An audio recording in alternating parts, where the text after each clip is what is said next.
¿Qué tal, chicos? Buenos días. Entonces vamos a iniciar una semana más en cuanto al desarrollo del tema que vamos a tratar el día de hoy en Historia Universal, que vendría a ser las guerras civil españolas. ¿Y a qué hace referencia este proceso de la historia mundial? Básicamente, el cual convoca a dos grupos del mismo territorio, o sea, de España, enfrentarse por el poder, ¿no? Por un lado, tenemos a los socialistas, o conocidos como el Partido de la Izquierda, que van a defender el gobierno vigente de España en aquellos tiempos que era la República. Y por el otro lado tenemos a los conservadores. Conservadores, aquellos de la derecha que quieren básicamente retener sus derechos, que durante muchísimos años, durante varios siglos, prácticamente han sido dentro de España la sociedad más influyente, tanto en el ámbito social, en el ámbito económico y en el ámbito político. Entonces, los de la derecha van a defender su postura, van a defender sus privilegios en contra del partido de la izquierda que se quiere aferrar al poder para generar grandes reformas. Tú recordarás, por ejemplo, la Revolución Mexicana, tú recordarás también la Revolución Rusa. Ambos procesos eh, se generaron producto de la necesidad que estaba viviendo la población en aquellos tiempos, ¿no? Tanto así que estos grandes movimientos, sobre todo el de Rusia, ¿no? Donde los partidos socialistas se levantan en contra del gobierno conservador del último rey o zar llamado Nicolás, dieron fin al gobierno. A partir de ahí surge la época de la Unión Soviética, ¿no? Lo mismo quiere ocurrir acá en España, ¿no? Los socialistas quieren tomar el poder en su totalidad y relevarlos a la clase conservadora, a la clase poderosa. Fíjense, aquí está. ¿A qué se le conoce como Guerra Civil Española? Guerra Civil Española o también llamada Guerra de España. Entonces, es un conflicto bélico interno, claro. Al decir civil, quiere decir de que dos grupos de una misma nación se van a enfrentar, se van a enfrascar en un enfrentamiento bélico, el uso de armas. Socialistas y por el otro lado los conservadores. Socialistas que representan los intereses del pueblo, de la masa popular, y los conservadores que representan los intereses de la clase alta. Los socialistas que quieren obtener derechos y los conservadores que quieren mantener sus privilegios. Entonces, se va a ver envuelto un enfrentamiento entre los socialistas, que para aquellos tiempos ya tenían el poder. Ellos ya tenían el poder de España, e inclusive habían creado una constitución para poder cambiar o reformar muchas leyes. Los socialistas ya estaban en el poder, asentados en el gobierno, los cuales se van a enfrentar a los conservadores que quieren tumbar a los socialistas, ya que estos grupos de izquierda quieren arrebatarles todos sus privilegios. No te olvides, algo muy claro, los socialistas representan a la población, a la clase más desprotegida, y los conservadores a la clase más privilegiada, a la clase alta, a los nobles, a la aristocracia. Como acá en el Perú ocurría, ¿no? En la oligarquía, que eran las familias poderosas, y el pueblo. Algo así similar está ocurriendo en España, ¿correcto? Entonces, antecedentes. Fíjense, a principios del siglo XX, cae el último rey, la última monarquía en España. Justamente ese vendría a ser la renuncia del rey Alfonso XIII, que está acá, que lo observamos. Él fue el último monarca, el último rey soberano que tomó el control absoluto de España. Ahora, a partir de ahí se produjo un lento tránsito de la democracia. ¿Qué quiere decir lento tránsito? Es decir, dejar de lado la monarquía, que ya estaba desapareciendo, para pasar a una etapa republicana. en la cual ya no va a haber un rey a la cabeza, sino un presidente, un mandatario. Entonces, a este proceso que va a demorar, ¿no?, unas cuantas décadas, se le va a llamar la dicta blanda. ¿Qué quiere decir dicta blanda? Es un proceso de cambio, de dejar la época de la monarquía, el gobierno de los reyes, para pasar a un gobierno presidencial. Entonces, esta época de cambio, de transición, que ya está viviendo España a principios del siglo XX, estamos hablando a partir del año 1900, va a estar dirigido por el primer presidente de la República Española, que va a ser Juan Bautista Aznar. Acá lo tenemos. Él fue el primer presidente de la República Española, ¿correcto? Entonces, este personaje va a gobernar en esta época de tránsito para acomodar el contexto que vivía España, dejando de lado ya la etapa de la monarquía. Es por ello que en el año 1931 va a convocar a elecciones. Y es ahí donde por primera vez se van a ver enfrentados el Partido Socialista, el partido de la masa popular, del pueblo, y el Partido Conservador de la clase alta. El Partido Socialista buscaba llegar al poder porque el pueblo, durante el gobierno del rey, del último rey, Alfonso XIII, el pueblo vivía sumergido en una pobreza extrema. Lo mismo que sucedía en Rusia. Recordarás que el zar Nicolás, durante su gobierno, prácticamente despojó a su población. No tenía derechos. Rusia vivía en una pobreza extrema. Lo mismo sucedía acá en España. España prácticamente estaba viviendo por épocas muy críticas. El rey Alfonso XIII dejó España en un gran nivel de pobreza, sobre todo a la población, que fue la más afectada. Entonces, la población veía con grandes esperanzas postular a la presidencia bajo sus representantes a través del Partido Socialista. Mientras que la clase alta también tenía su propio partido, que era el Partido Conservador. Entonces, estos dos grupos, estos dos partidos políticos se van a enfrentar en las elecciones del año 31. El Partido Socialista, para llegar al poder, reivindicar al pueblo, darle sus derechos al pueblo, recobrar su dignidad, y el Partido Conservador, que representaba a la clase alta, para mantener el poder de la clase alta, para no ser relevados. Entonces, cada partido defendía intereses. Entonces, ¿quién fue el ganador de estas elecciones del año 31 en España? Fue justamente el Partido Socialista. El Partido Socialista fue quien alcanzó la presidencia de esta República Española, llamada así la Segunda República Española. ¿Por qué? Porque hace un rato te comenté que el primer presidente, Juan Bautista Aznar, él fue quien acomodó todo este proceso desde la salida del último rey, Alfonso XIII, acomodó el contexto para convocar elecciones. ¿Cuántos años estuvo este personaje, Juan Bautista Aznar, en el poder? Estuvo cerca de 30 años, ¿no? Como un presidente vitalicio. ¿Qué es un presidente vitalicio? Es aquel mandatario que asume el gobierno, claro, sin una fecha límite. O sea, se extiende hasta acomodar la situación española. Entonces, una vez que se reacomodó España, es por ello que se convocaron a las elecciones del año 1931. Y ahora, el ganador de estas elecciones es el Partido Socialista, del pueblo.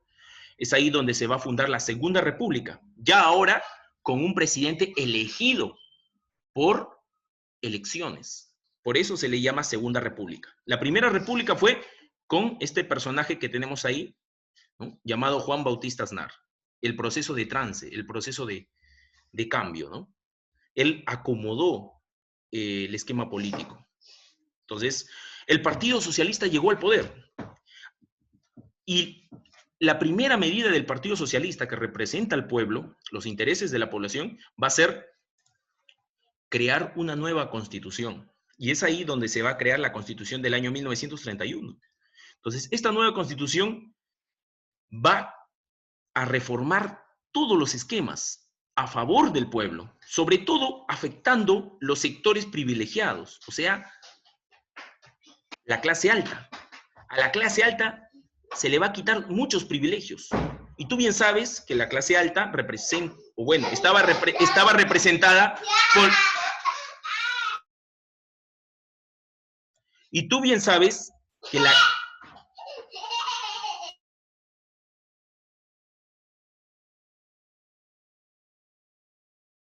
Disculpen, chicos. Entonces, tú sabes, y tú bien sabes que la clase alta está representado por el Partido Conservador, ¿no? Entonces, prácticamente se le fue arrebatado muchos de sus derechos, muchos de sus privilegios. De esta forma, la nobleza, la clase alta, empezó a reclamar por qué se le estaba quitando sus beneficios, sus derechos. Durante muchos años ellos habían sido amos y señores de España, igual que acá en el Perú, ¿no? La famosa oligarquía, que durante muchos años tenía sus privilegios, tenía mucho poder en la política, en la economía, en la sociedad. Entonces, este nuevo gobierno socialista en España va a ser el punto de quiebre, el inicio al enfrentamiento. Y la nobleza no se va a quedar con los brazos cruzados, ¿no? La nobleza no va a esperar que se les quite sus derechos, que el grupo o el gobierno socialista de España tome poder y les quiten todos sus privilegios. Es por ello que la nobleza en el año 1932 va a organizar un golpe de Estado en contra del gobierno socialista. Este golpe de Estado va a ser organizado y no va a tener en un principio buenos resultados. Pero posteriormente, debido al avance de este movimiento conservador de la derecha para defender sus derechos, sí va a lograr su cometido. Es por ello que en el año 1933 nuevamente se va a convocar a elecciones, ¿no? Debido a la inestabilidad política que sucedía. ¿Y por qué se convocaron nuevamente a elecciones después de 2 años? ¿Por qué tan corto tiempo solamente demandó para convocar nuevamente elecciones? Debido a que la derecha, al dar el golpe de Estado, básicamente, ¿no?, acusó al Partido Socialista de haber realizado por lo bajo en las elecciones del año 31 votos fraudulentos. Entonces, esa acusación de la nobleza, de la clase alta, tuvo mucha base, mucha credibilidad. Y es de esa forma que presionaron al Congreso para que nuevamente se reformulara las elecciones. Es por ello que el Partido Socialista, al ver que la clase alta, que la nobleza, maniató toda esta estrategia, no pudo reaccionar rápidamente. Entonces el Congreso, ¿qué dijo? Vamos a convocar nuevamente a elecciones, ya que las elecciones del año 31 eran supuestamente fraudulentas, que el Partido Socialista había llegado al poder haciendo trampa. Entonces, el año 1933 se convocan nuevamente elecciones. Es aquí donde van a participar en España por primera vez las damas, las mujeres. Ahí está, ahí tenemos una imagen en la mano derecha. Y de esta forma, ¿no?, se produce el voto femenino, que también era significativo. Y como resultado de estas elecciones, gana el Partido Conservador, o sea, de la clase alta. Y el Partido Socialista se quedó sin gobierno. Pero tampoco los socialistas se van a quedar con los brazos cruzados. Así como en su momento los conservadores dieron el golpe de Estado, acusaron a los socialistas de haber hecho elecciones fraudulentas, también los socialistas se van a movilizar al año siguiente. En 1934 se produce la Revolución de Octubre. Entonces los socialistas también van a tomar la misma medida que en su momento tomaron los conservadores. Y es ahí donde se va a producir huelgas socialistas o de izquierda. Claro, grandes movilizaciones en contra de las elecciones, ¿no? También aduciendo los socialistas que los conservadores o el partido de la derecha había hecho también fraude. Entonces, en contra del gobierno electo. La reacción fue justamente la respuesta del Partido conservador que ya estaba en el poder fue enviar tropas militares. ¿Para qué? Para apaciguar y calmar a los protestantes. Entonces, los de izquierda prácticamente se quedaron con ese mal sabor, ya que los conservadores enviaron soldados, enviaron tanques, enviaron fuerzas militares para poder sofocar estas huelgas del partido de izquierda, exigiendo que nuevamente se replantee otra elección por tercera vez, pero eso no iba a ocurrir.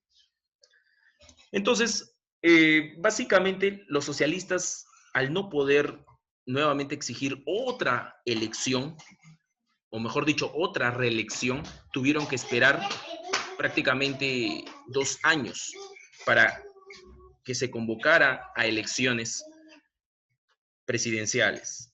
Ahora, ¿cuáles son las causas de la Guerra Civil Española? Fíjense acá, la oposición de los conservadores, claro, de la clase alta, me refiero a la clase alta, ya que ellos estaban en desacuerdo con la Constitución del año 1931. Recordarás que esta Constitución fue creada por los socialistas cuando llegaron al poder, ¿no? Rápidamente ellos crearon estas elecciones. ¿Y qué decía esta Constitución? Acá vamos a observar mejor y claramente qué es lo que argumentaba esta Constitución de los socialistas. Establecía la reforma agraria, ¿te acuerdas? Acá también en el Perú ocurrió lo mismo, ¿no? ¿Qué es la reforma agraria? Es cuando, ¿no?, el gobierno le quita las tierras a quién, a la clase alta, para dárselas a quién, al campesino, claro. Entonces, obviamente que la clase alta no iba a estar de acuerdo con esta reforma, y mucho menos con esta Constitución. También la reforma eclesiástica. ¿Qué es la reforma eclesiástica? Es cuando se le quita, se le confisca sus bienes ¿a quién? A la iglesia, y pasan al poder del Estado, claro, del gobierno, del pueblo. Entonces, también estaban chocando con la iglesia. La iglesia también se va a ver afectada acá porque dentro de esta Constitución señalaba de que la iglesia no debía poseer riquezas, no debía poseer bienes, ¿no? Contrasta con la filosofía de la religión católica. Entonces hay que quitarle sus bienes, sus riquezas. Entonces la iglesia también se levantó apoyando a la nobleza. ¿Por qué se nos tiene que quitar nuestros privilegios? Entonces, esta Constitución fue básicamente en sí el punto de quiebre, el punto de conflicto.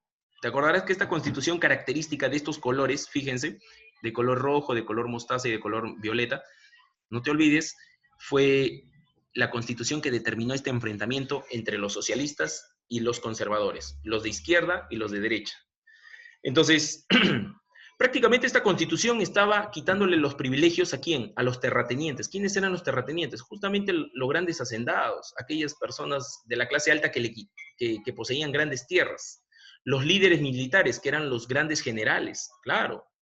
Y también los líderes eclesiásticos, que eran los grandes sacerdotes, ¿no? Entonces, ellos estaban perdiendo sus derechos con esta Constitución que crearon los socialistas en el año 1931 cuando llegaron al poder. Pero obviamente por eso se levantaron los conservadores, pues no, obviamente que estaban rechazando esta Constitución. Ahora, y el punto, la gota que derramó el vaso fue que para el año 1936 llegó las elecciones del 36. ¿Te acuerdas hace un momento que los socialistas exigieron nuevamente una reelección, ¿no? Ya por tercera vez, ¿no? Pero no sucedió así. ¿Te acuerdas que las fuerzas militares atacaron a la población que se levantó en grandes huelgas? Sí, pues. Ahora esperaron hasta el año 36 para que se produzcan las elecciones. Y es aquí donde nuevamente el Partido Socialista y el Partido Conservador se van a enfrentar, nuevamente. Y es aquí donde los socialistas van a obtener la victoria. Nuevamente llegan al poder en el año 36. A pesar de todas las artimañas que el Partido Conservador utilizó dentro de la propaganda política, igual los socialistas llegaron nuevamente al poder. Y lo primero que hicieron fue retomar la Constitución que ellos habían creado en el año 31. Nuevamente van a retomar prácticamente esta Constitución con las leyes. Van a establecer las reformas antielitistas, claro, quitarle los privilegios a la clase alta, pero la clase alta no se va a quedar con los brazos cruzados. Fíjense, y es así como va a estallar la guerra civil, ¿no? De enfrentamientos políticos, de enfrentamientos diplomáticos, ahora tanto los socialistas como los conservadores van a utilizar armas. ¿Para qué? Para enfrentarse en una lucha encarnizada por el poder. Los socialistas por generar un cambio y los conservadores por retener sus derechos y no generar cambios. Obviamente que los conservadores no querían un cambio porque obviamente afectaba a sus intereses. En cambio, los socialistas sí, a favor del pueblo. Entonces, se va a producir la guerra. La guerra está ahí en el año 36, después de estas elecciones, ya que los conservadores no se van a quedar con los brazos cruzados y no van a dejar que los socialistas les quiten sus derechos en la constitución que ellos habían creado en el año 31. Entonces, la guerra va a durar del año 36 al año 39, ahí dice. Se enfrentaron los dos partidos, ya te dije hace un rato y lo sigo repitiendo, ¿no? ¿Qué partidos se van a enfrentar en esta guerra civil? Partido Socialista y el Partido Conservador. El Partido Socialista defendía la República. ¿Por qué defendía la República los socialistas, los de izquierda? Porque obviamente, al ser un gobierno de república, los derechos eran generales, no solamente para la clase baja, sino para la clase media y alta. Pero los socialistas llevaban el poder. Ojo, los socialistas tenían el poder. Entonces, ¿y quiénes formaban parte del Partido Socialista? Los sindicatos, que eran los grupos de trabajadores, los obreros, que eran todos los empleados de las diferentes fábricas que habían en España, y los campesinos, que era la masa popular, que se dedicaba a trabajar la tierra. Ahora, fíjate, en esta guerra que va a estallar en el año 36, se llegó a ser una guerra internacional. No solamente participaron estos dos grupos, socialistas y conservadores, sino que ambos grupos tuvieron apoyo de otros países mundiales en Europa. Los socialistas fueron apoyados por la Unión Soviética, claro. Si ya para este tiempo la Unión Soviética ya había logrado su gran revolución, ¿te acuerdas? Con Lenin a la cabeza, ¿no? Ya que Rusia pasó de ser una nación de monarquía a pasar a ser una nación republicana bajo el régimen de izquierda de Lenin. Entonces, Rusia va a apoyar al Partido Socialista Español. Portugal también. Francia e Inglaterra.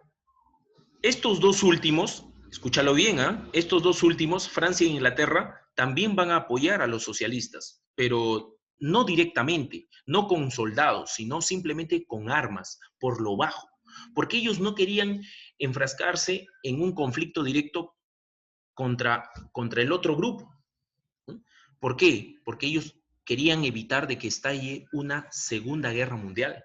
Recuerda bien, mira cuándo termina este conflicto de la Guerra Civil. Termina en el año 39. Y da la casualidad que en el año 39 inicia la Segunda Guerra Mundial. Entonces, Francia e Inglaterra no querían participar directamente enviando soldados, tropas, sino por lo bajo apoyaron a los socialistas enviándole armas por lo bajo. Ellos querían evitar cualquier conflicto. Ahora, vamos a ver el otro grupo que se va a enfrentar en esta guerra civil, el Partido Conservador, o también Partido de Derecha. Ellos defendían el antiguo régimen, o sea, ellos no querían un cambio. Ellos querían que se mantenga el Estado español tal y como era. ¿Por qué querían que se mantenga? Porque ellos no querían perder derechos. En cambio, los socialistas sí querían un cambio, por eso crearon la Constitución, pues. Ahora, ¿y quiénes formaban parte del Partido Conservador? Fíjense, la nobleza, que era la clase alta, el clero, que es la iglesia, ¿no? y los altos militares. Altos militares me refiero a los grandes generales. En este caso, ellos fueron, escúchalo bien, fueron los militares quienes lideraron justamente el grupo del Partido Conservador en esta guerra. No te olvides, fueron los militares los que lideraron en el Partido Conservador en esta guerra que va a durar 3 años, del año 36 al año 39. Y ellos estuvieron liderados por un líder, disculpen, por un jefe militar que era Francisco Franco, el que tenemos acá. De él vamos a hablar en todo el momento del proceso. Ahorita ya entramos al proceso, fíjense. Entonces, de él vamos a hablar, de Francisco Franco. Él va a liderar y va a representar los intereses del Partido Conservador que va a iniciarse en esta guerra. Ahora, los conservadores también tenían aliados internacionales. Por eso digo, esta guerra, que era entre dos grupos de un mismo país, parecía ser una guerra interna, se convirtió en una guerra internacional porque fue apoyado por otras naciones.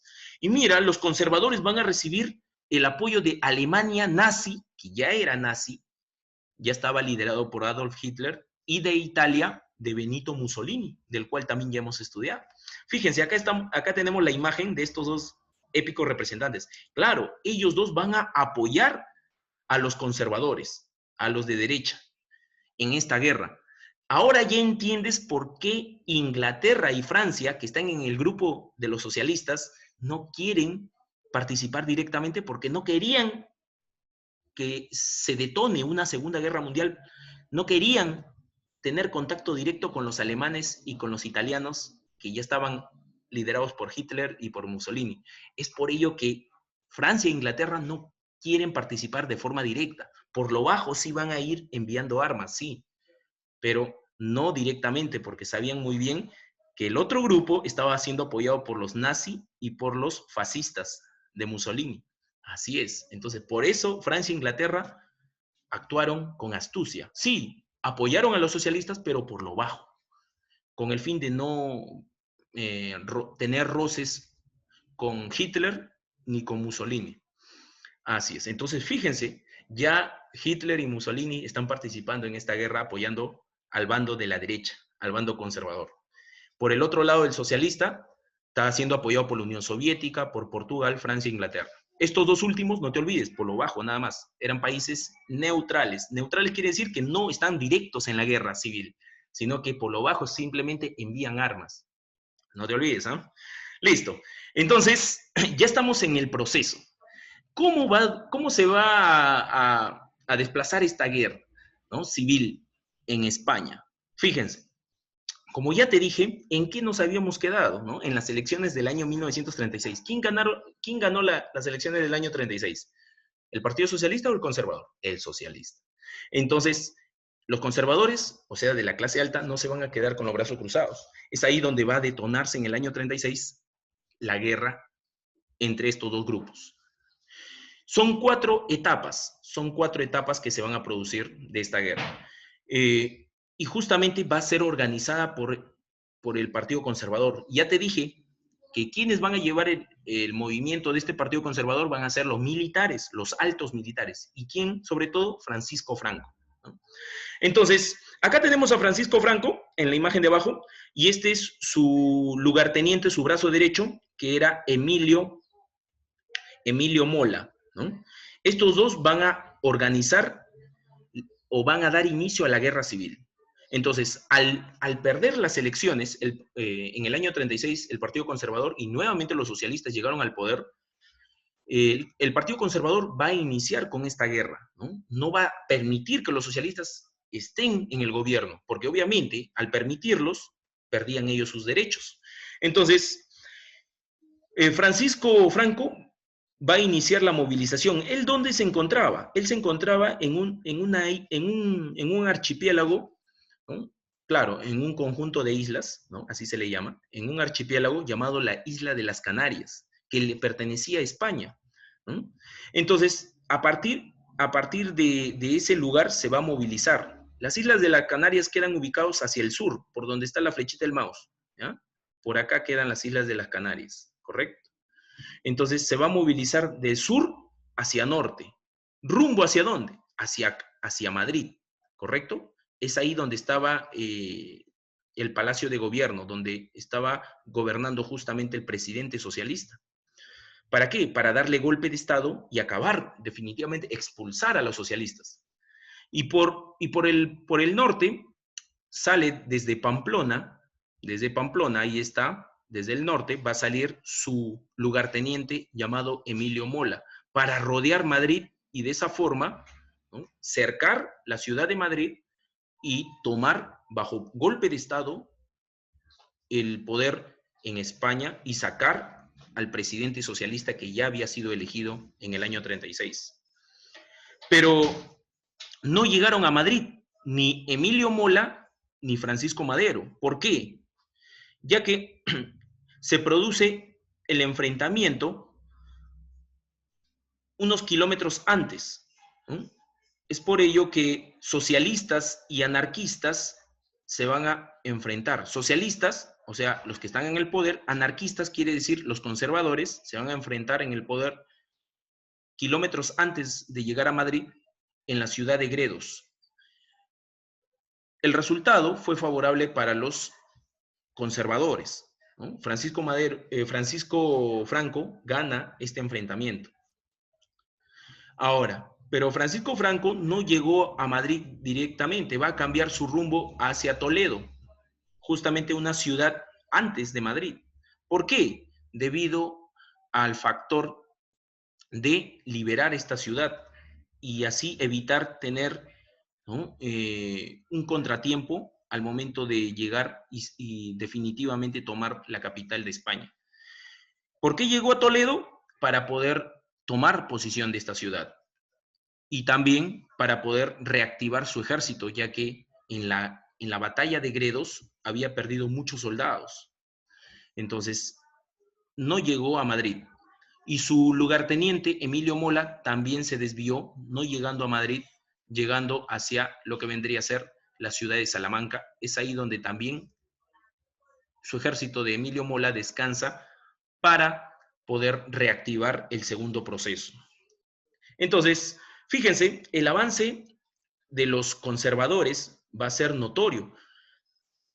Todo el mapa que vemos acá de España, que está pintado de color azul, es el avance de los conservadores. Y los socialistas van perdiendo territorio, fíjense.